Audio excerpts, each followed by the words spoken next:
En línea para conversar con nosotros nos vamos a Perú, Marcos, que pasaron cosas. La doctora Isabel Recabarren, peruana, jurista, periodista, abogada, doctora de investigación de Derecho Internacional de la Economía en la Universidad Luigi Bocconi, entre otras cosas. Doctora, ¿cómo está usted? Buen día. Buenos días, ¿cómo está? ¿Qué tal? Bien, un gusto en saludarla. Gracias por atendernos. Bueno, por favor, para mí también es un gusto. Ha pasado una vez más en Perú, bueno, una situación compleja de cambio de un presidente. En este caso fue un intento de cierre del Parlamento, lo pusieron preso, la misma gente parecía al presidente Castillo, y asume la vicepresidenta. ¿Nos lo cuenta y nos lo interpreta usted, doctora? Bueno, en realidad es difícil interpretar el auto... ¿Perdón? Sí, lo escucho. No, que decía que era un poco difícil malinterpretar. Sigo continuando, bueno. Sí, Eco. sí. Digo que es bastante complicado poder interpretar el comportamiento de una persona que durante todo el periodo de su mandato no ha sabido tomar decisiones coherentes y que vayan digamos, en camino de mejorar la situación del país. Ha tenido siempre reacciones que han sido al límite de la coherencia, y aparentemente, no es que aparentemente, esta reacción ha sido prácticamente punto final de un comportamiento errático, de un comportamiento bastante poco acorde a la realidad, y sobre todo esta reacción, esta acción que ha tomado él solo, en conjunto, está precisamente en investigaciones para saberse cuántas personas de su gabinete han colaborado en la redacción del texto que él, que es una persona bastante limitada intelectualmente, ha podido haber escrito con tanto detalle. En este momento todos se exoneran de alguna responsabilidad del contenido de ese texto. En cambio, prácticamente quieren aparecer, o quiere aparecer la situación como que él solo ha redactado todo ese texto. El grupo de sus correligionarios en este momento tratan de alguna manera de salvar la situación, porque definitivamente cómo interpretar algo de parte de un hombre que toda la vida se ha hecho una víctima de todos los peruanos, que somos unos abusivos, racistas y todo lo demás. ¿Cómo poder interpretar que él lea, y todos lo tenemos porque la prueba es evidente, todos hemos escuchado su texto donde él pide que va a cierra el Congreso, crea una situación de excepción de Estado de Derecho, que prácticamente pone el toque de queda, o sea, detalladamente todas las intenciones de querer hacer un golpe de Estado definitivamente, y él en este momento, su correligionarios dicen que no él no estaba en sus facultades, que le han dado de tomar algo, o sea, para explicarles un poco que estamos tratando lamentablemente con la parte menos educada del país, y que lamentablemente estamos entrando en una situación de, podríamos llegar a también acciones de violencia, porque el día de ayer han cerrado algunas carreteras y comandadas por mensajes que él ha estado enviando. O sea que esto les puedo decir de que nos encontramos en una situación verdaderamente bastante complicada. Doctora, usted escribió: no hay Dina sin mancha, en alusión a la actual presidenta, que era la vicepresidenta. ¿Nos cuenta también sobre esto? Mire, la vicepresidenta, todo el grupo de Perú Libre es un grupo que nunca debió haber ni siquiera sido aceptada su inscripción en el Jurado Nacional de Elecciones, pero precisamente hubo una especie de confabulación para poder querer cambiar el país. Además, recordemos que nosotros hemos tenido Sendero Luminoso por muchos años. Ha habido mucha gente que es partidaria de Sendero Luminoso. Es verdad que el país necesita un cambio, pero el cambio tiene que ser educacional, y cuando la gente tiene armas intelectuales podrá encontrar su camino. Es difícil poder encontrar caminos en una sociedad que cada vez se va volviendo tal vez más competitiva porque la brecha es muy grande entre peruanos a nivel educacional y de oportunidades. Precisamente no hay ni siquiera capacidades para poder reclamar debidamente. Quien llega al poder en estos años hemos podido ver que más se preocupaba por su bienestar personal, por eso que los tenemos en cárcel, y la cárcel no es que es arbitraria, está debidamente documentada. Entonces Dina Boluarte es otra persona exponente de este grupo. Dina Boluarte está con algunos procesos, piense usted, antes de que pudiera ser presidenta, porque ella cuando estaba en Junín ha sido la persona que recababa fondos para el Partido Perú Libre y no precisamente legales. Luego ha juntado dinero para poder pagar la caución de Vladimir Cerrón, que es el presidente del partido, que no se ha podido presentar él directamente a las elecciones porque está inhabilitado para ocupar cargos públicos. O sea, ¿de qué estamos hablando? Ese ha sido el partido que ha sido elegido. Dina Boluarte en ese momento ya tenía comportamiento poco en el borde de la ley y precisamente tiene abiertos los procesos en ese sentido. Y Dina Boluarte es abogada, pero es un abogado realmente digamos, de título, porque ayer ha demostrado, cuando le hablan del asilo político, ella no tiene ni idea de qué cosas se está hablando. Bueno, pero ya dando un salto para atrás, cuando Dina Boluarte entra como vicepresidenta, en realidad ella inmediatamente asume cargos de ministro y hace una mala actuación pública, porque favorece a los familiares, hace que los familiares contraten con el Estado, cosa totalmente irregular. Luego tiene un comportamiento extraño porque ella es funcionaria del Registro Nacional de Identificación de todos los peruanos, que se llama la RENIEC, y esta RENIEC precisamente ella ha seguido trabajando para la RENIEC mientras ella era funcionaria vicepresidente del Estado. Es decir, cosas que demuestran comportamientos de esta parte de la población que nosotros tenemos que no respeta las reglas. No respetando las reglas, hacen un poco lo que quieren y luego cuando se encuentran con los procesos abiertos, definitivamente es problema. Entre todas las cosas irregulares que ella hizo cuando estaba de viceministra del Perú, de vicepresidente del Perú y como ministra, de Desarrollo Económico y de varios cargos que he tenido, y abrieron procesos, acusaciones constitucionales, porque su comportamiento como funcionario público definitivamente había violado ciertas normas. Esto le llevó a que tuviera una acusación constitucional y por lo tanto una consecuente inhabilitación para ocupar cargos públicos.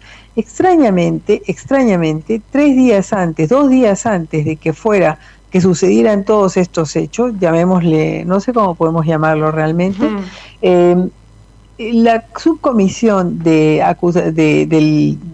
constitucionales del Congreso archiva el expediente, considerando que no obstante las pruebas estén, en realidad darle 10 años de inhabilitación es demasiado.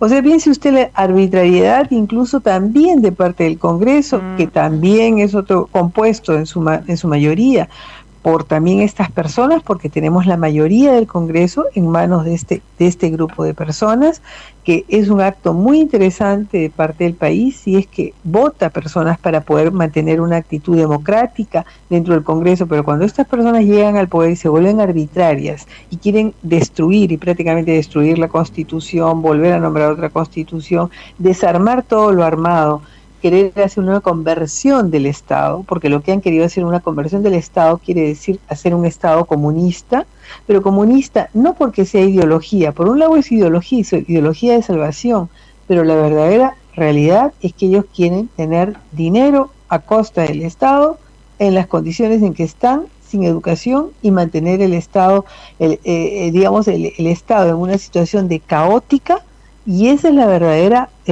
ambición.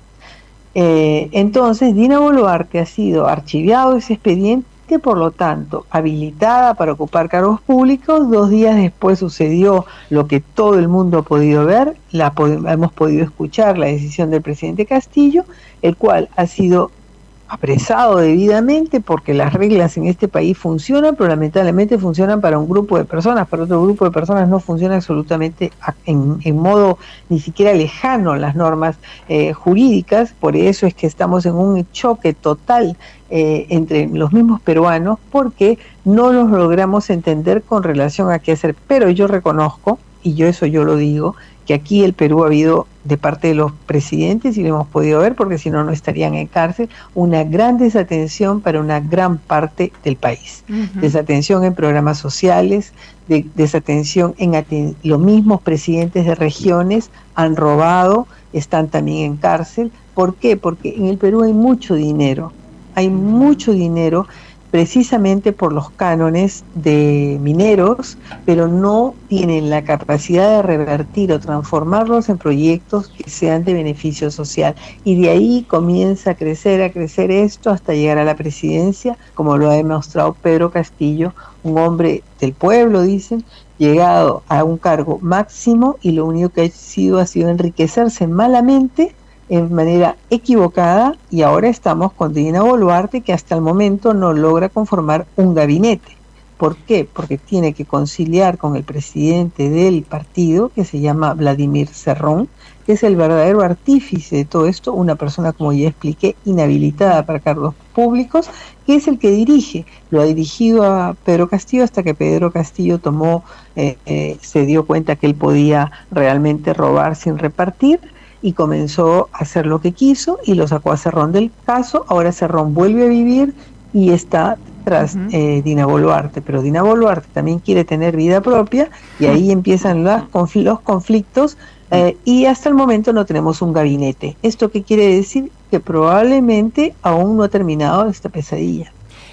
¿Cuántos expresidentes hay presos? No le escucho muy bien. ¿Cuántos presidentes hay expresidentes presos?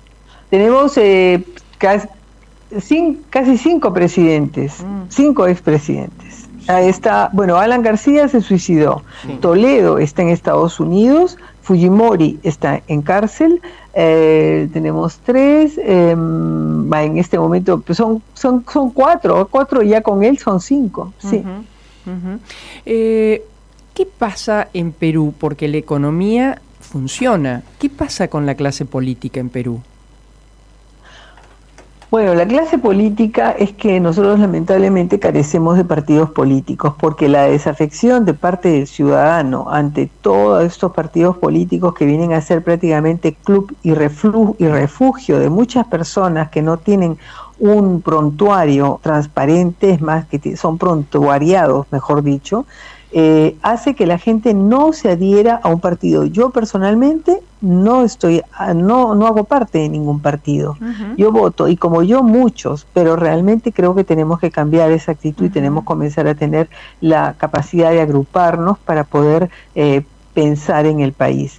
Pero los partidos políticos que actualmente tenemos han sido partidos políticos que, por democratizarse, han hecho ingreso de muchas personas, y luego ahí también entra el tema político, porque para presentarse a las elecciones pagaban dentro del mismo partido para poder conformar las listas, y ahí viene todo un problema de endeudamientos, de trampas, y que ya inicia desde la misma conformación de listas para presentarse a las elecciones. Entonces ya la gente entra con necesidades de tener que devolver dineros, y al entrar con la necesidad de devolver dineros, pues llegan a la búsqueda de dinero, o sea, como sea, no entran en beneficio de generar un crecimiento en el país, no, para nada.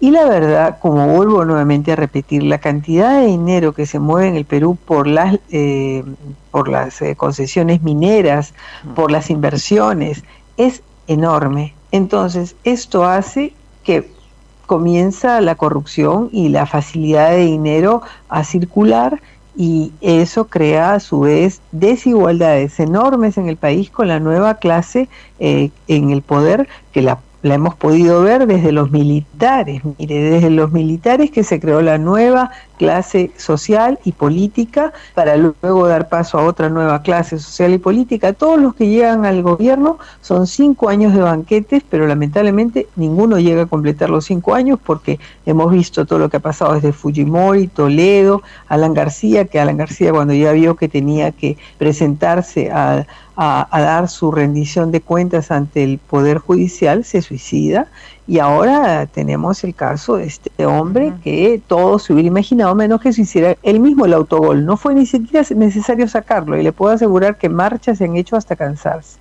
Esa es la razón: abundancia de dinero, poco respeto de las normas y partidos políticos que nacen ya corruptos. No hay ningún partido político en el Perú que se pueda decir transparente, adecuado y decente. No existe. Claro, cuando debieron ustedes votar estaba entre Castillo y Keiko Fujimori, ¿no? O sea, compleja era fíjese usted, fíjese usted entre qué cosas teníamos que elegir. Teníamos que elegir entre las dos exponentes más discutibles, uno que se veía a claras luces, que era un partido político mal constituido, conformado mal, el hombre no sabía ni hablar, era un sindicalista de naturaleza, divisorio, odiador, él nunca está conforme con nada, siempre está contra alguien.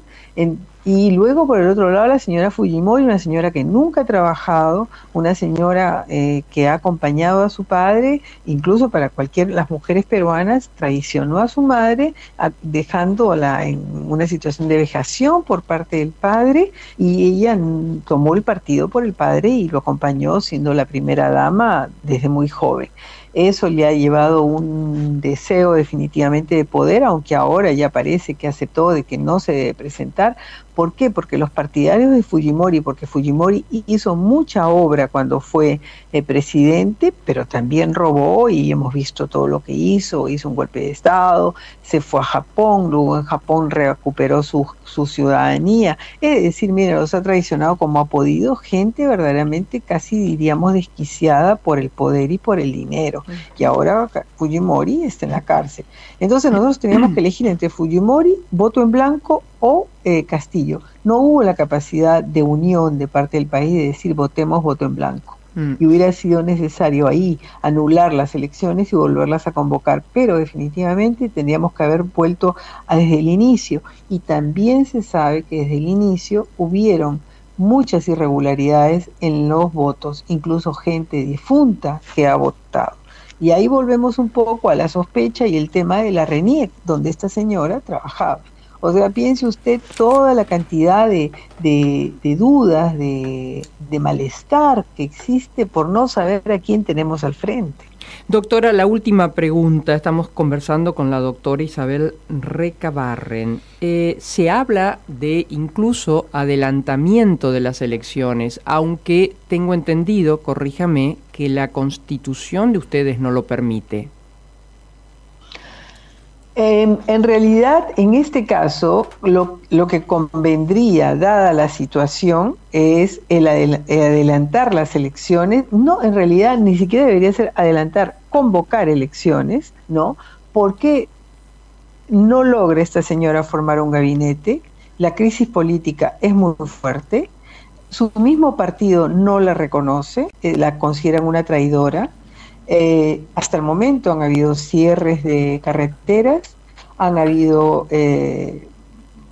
alteración, digamos, ciudadana. El centro ayer no ha podido ser frecuentado, o sea que la situación está bastante alterada.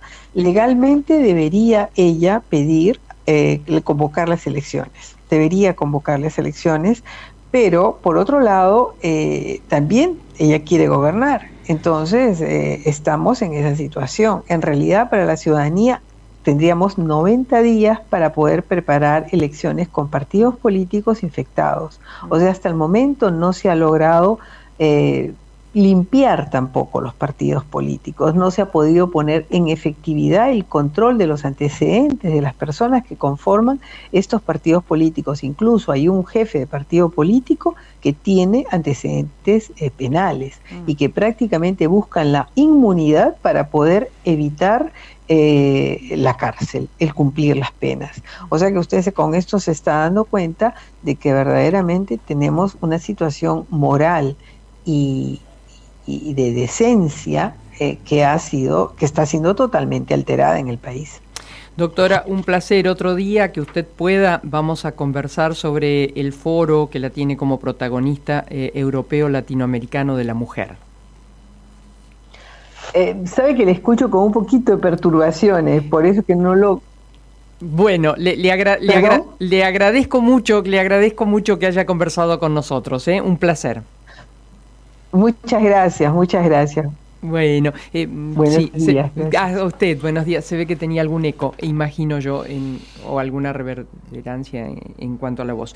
La doctora Isabel Recabarren, que por suerte nosotros sí la escuchamos. Sí, la escuchamos perfecto. Sí, perfecto, sí. Y pudimos adentrarnos aún más a esta compleja situación que vive el Perú. Fíjate que si convocase la vicepresidenta a cargo de la presidencia a elecciones, tendría Perú 90 días para rearmarse, para limpiar a sus partidos, si es que lo logra. Si no, va a estar en otra paradoja, ¿no? Partidos que venden, según nos ha dicho la doctora, los puestos en las listas para el Congreso, y después hay que pagarlos, y también en las listas para los ejecutivos, y después también hay que pagarlos, ¿no?